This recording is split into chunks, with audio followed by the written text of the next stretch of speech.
안녕하세요. 치과의사 이용재입니다. 피하고 싶지만 명절에 치통이 나타나면 난감하죠. 이것에 대한 원인과 대처 방법에 대해 이야기해 보겠습니다. 명절이라고 모든 치과가 문을 닫지는 않습니다. 치통이 생겼을 때 주변에 여는 치과가 있다면 참지 말고 빨리 가셔서 진단을 받고 해결하시는 것이 가장 좋습니다. 네이버나 질병관리청 사이트에 들어가 보시면 공휴일에 여는 치과를 검색하셔서 찾으실 수 있습니다. 응급 상황이라면 치과 대학병원이 있는 종합병원에 가는 것도 하나의 방법입니다. 본 영상에서는 갈 수 없는 형편일때를 가정하고 말씀드리겠습니다. 통증의 원인을 살펴보면 통증은 신경이 느끼는 것인데요. 신경 주변에 염증이 나타났을 때 불편할 가능성이 높아지게 됩니다. 그 위치에 따라 나눠보자면 치아 내부 그리고 치아 외부에 염증이 생겼을 때로 구분해 볼 수 있습니다. 치아 내부에 염증이 생겼을 경우는 비가역적 치수염, 치수괴사 등이 이에 해당되는데 주로 심한 중치,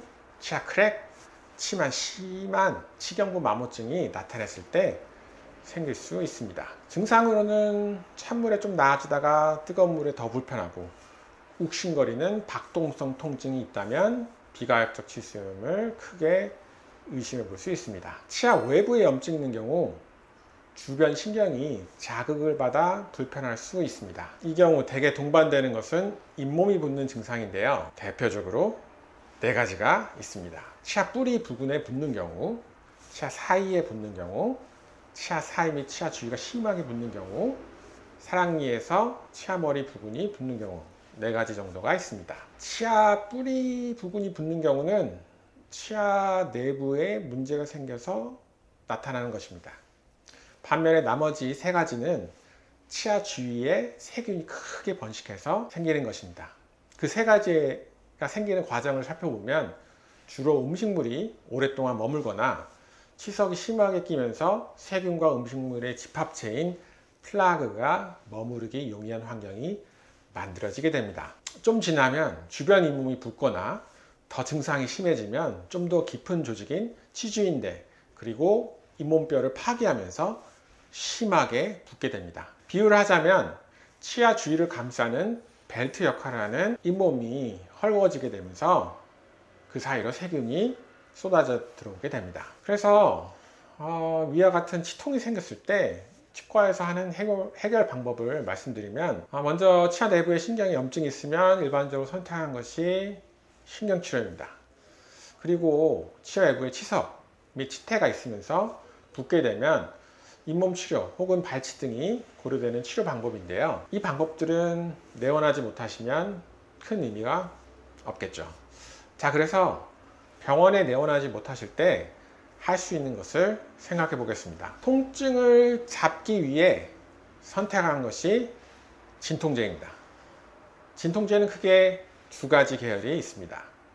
타이레놀, 개버린으로 대표되는 아세트아미노펜 계열, 브루펜, 그날엔 이지엔, 에드빌 등으로 대표되는 이부브루펜 계열. 그래서 간이 안 좋으신 분들은 아세트아미노펜을 피하시는 게 좋고 천식이 있으신 분들은 보통 이부브루펜을 피하시는 게 좋죠. 타이레놀만 먹어서 불편하지 않으면 좋지만 또 부족한 경우가 있습니다. 보통 타이레놀 등을 드시다가 좀 더 강한 진통 효과를 원하시면 이부브루펜을 드시거나 혹은 같이 먹는 방법, 즉 교차 복용이라 하여 진통 효과를 더 크게 거두실 수 있습니다.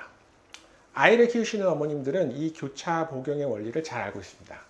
열이 잘 안 떨어지는 때는 타이레놀과 브루펜을 교차 복용해 떨어뜨린 경험이 있으실 겁니다. 참고로 타이레놀은 편의점에서 구매 가능하지만 브루펜 계열은 약국에서만 구매 가능합니다. 다만 어린이용 브루펜은 편의점에서 살 수 있어 급하면 어린이용이라도 먹는 게 낫다고 생각합니다. 자, 진통제 말고 따로 살 만한 것은 없을까요? 앞서 말씀드린 치수염이라면 약 말고는 조언 드릴게 뜨거운 음식 정도를 피하라 정도고요. 잇몸이 붓는 경우에 대처 방법을 말씀드리겠습니다. 잇몸이 붓는다면 앞서 설명드린 바와 같이 상당수의 경우가 치아 주위에 치석 및 치태가 많아서 생긴 것이라 하였습니다. 병원에서는 보통 잇몸치료 혹은 부은 게 크면 고름을 빼고 항생제 처방을 하거나 심하면 발치도 하게 되죠. 그러나 이것을 집에서 치석을 긁어내거나 칼로 째서 붓기를 뺄 수는 없죠. 일단은 진통제를 드셔서 통증을 어느 정도 잡게 되면 치아 및 주위의 조직의 민감도가 줄어드는 상태라 양치질들을 하기에 덜 불편할 것입니다. 많은 경우 음식물이 치아와 잇몸 사이에 끼어서 부은 경우가 많기 때문에 1차적으로는 치실이나 치간칫솔로 낀 음식을 빼보시기를 권해드립니다. 즉, 세균들이 번식할 먹이를 일단 줄이겠다는 것이죠. 칫솔질도 칫솔모를 들어서 치만 닦는 것이 아니라 치아와 잇몸 사이 경계 부위를 꼼꼼하게 닦아주셔야 합니다. 가글도 하시면 좋습니다. 그리고 소금물도 하시면 나쁘지 않습니다. 기왕이면 식염수 농도로 맞춰서 하는 것이 좋겠죠. 자, 그러나 만약 집에서 대처하는 것이 안 좋을 때가 있습니다. 바로 응급실로 갈 수 있는 그런 케이스인데요.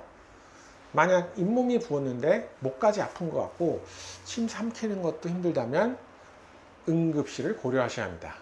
고름이 혀 밑에 근육을 지나 퍼지게 되면 고속도로가 펼쳐진 것처럼 쫙 퍼지게 됩니다.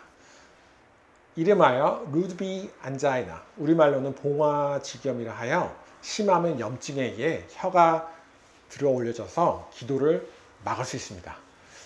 집에 다행히 항생제가 있다면 시간을 벌 수도 있지만 그렇지 않다면 바로 응급실로 가셔야 합니다. 면역이 떨어질수록 증상이 심하게 나타나니까 가볍게 보시면 안 됩니다. 이상 명절에 치통이 생긴 경우 원인 및 대처 방법에 대해 말씀드렸는데요.